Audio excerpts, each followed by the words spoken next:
வணக்கம்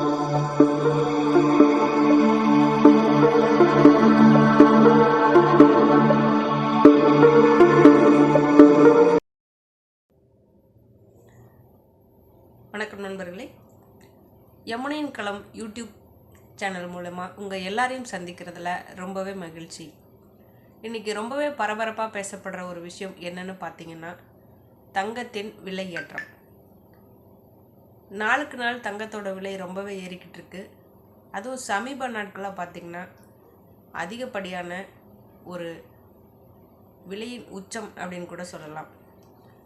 வரலாறு காணாத ஒரு உச்சம் அப்படின்னு கூட சொல்லலாம். 2024ஆம் ஆண்டு ஜனவரியில் பார்த்திங்கன்னா 2024 ஜனவரியிலிருந்து இப்போ 2025 ஜனவரி வரைக்கும் 13,500 ரூபாய் ஒரு பவுனுக்கு விலை ஏற்றம் அதிகரிச்சிருக்கு. இதுக்கு முக்கியமான காரணம் நிறையவே சொல்லப்படுது. இன்றைக்கி பார்த்திங்கன்னா ஒரு பவுனோட விலை 6,200 ரூபாய், 60,200 ரூபாய். அமெரிக்க அதிபராக ட்ரம்ப் அவர்கள் பதவியேற்றதிலிருந்து நிறைய மாற்றங்கள் செஞ்சிட்ருக்காங்க. வரி விதிப்பு, வரி குறைப்பு அப்படின்னு. வரி விதிப்பு, வணிகத்துறையில் நிறைய மாற்றங்கள், சட்ட திருத்தங்கள் அப்படின்னு. இதனால் பங்கு சந்தை அதில் முதலீடு பண்ணுற எல்லாருமே தங்கத்தில் முதலீடு பண்ணுறாங்க. அதனால தான் இந்த விலையேற்றம் அப்படின்னு சொல்லப்படுது. இதில் அதிகப்படியாக பாதிக்கப்படுறது நடுத்தர குடும்ப மக்கள். தங்கம் அப்படின்னாலே எல்லாருக்குமே ஒரு ஆசை இருக்கும். அதனாலேயே இந்த தங்கத்துக்கு இவ்வளவு மவுசு. தங்கம் கடந்து வந்த பாதை அதை பார்க்கலாமா? 1950 8 கிராம், அதாவது ஒரு பவுனோட விலை பார்த்திங்கன்னா 79 ரூபாய். 1960 89 ரூபாய். 1970 147 ரூபாய். 1980 1064 ரூபாய். 1990 2560 ரூபாய். 2000ஆவது ஆண்டு பார்த்திங்கன்னா 3520 ரூபாய். 2010ஆம் ஆண்டு பார்த்திங்கன்னா 14,800 ரூபாய்.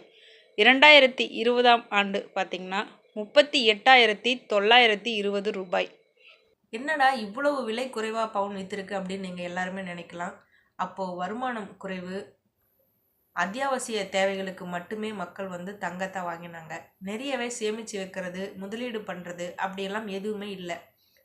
அதனால் தங்கத்தோட விலை ஓரளவுக்கு சதவிகிதம் குறைவாக தான் ஏறிக்கிட்டு இருந்தது ஆண்டுக்கு ஆண்டு. இப்போ முதலீடு அப்படிங்கிற ஒரு விஷயம் வந்ததுலேருந்து தான் தங்கத்தோட விலைக்கு இவ்வளவு ஏற்றம். 2020 தான் அதிகப்படியான விலையேற்றம் அதிகரிச்சிருக்கு. நிறைய நிபுணர்களோட கருத்துக்களும் இதுதான். இன்னும் 5 மாதங்கள், இந்த ஏப்ரல் மேல பார்த்திங்கன்னா 2025 73,000 கிராஸ் ஆகும் தங்கம் அப்படின்னு சொல்லியிருக்காங்க. என்னைக்கு நாம் அத்தியாவசிய தேவைகளை தாண்டி ஆடம்பரத்துக்காக நகைகள் வாங்க ஆரம்பித்தோமோ அன்னைக்கே தங்கம் ஒரு முடிவு பண்ணிருச்சு, நம்ம எல்லாரையும் வச்சு செய்யணும் அப்படின்னு. கடைசியில் தங்கம் ஜெயிக்குதா இல்லை மனிதர்களான நாம் ஜெயிக்கிறோமா அப்படின்னா கண்டிப்பாக தங்கம் தான் ஜெயிக்கும். ஏன்னா மனிதர்களோட ஆசைக்கு அளவே கிடையாது. அதனால் விலையேற்றத்தை தவிர்க்கவே முடியாது. பொண்ணை வைக்கிற இடத்துல பூவை வைங்க அப்படின்னு சொல்லுவாங்க. இனிமே உண்மையிலேயே அதுதான் நடக்க போகுதுன்னு நினைக்கிறேன். ஒரு தாம்பூலம் நிறைய பூ, பழம், காய்கறிகள் எல்லாம் வச்சு அதில் பவுனுக்கு பதிலாக இன்னும் ஒரு முழம் பூவை வைக்கிற மாதிரியான ஒரு நிலைமை கூட வரலாம். ஆடம்பரங்களை தவிர்ப்போம், அத்தியாவசியங்களுக்கு முக்கியத்துவம் கொடுப்போம். மீண்டும் அடுத்த பதிவிலே சந்திப்போம். நன்றி நண்பர்களே.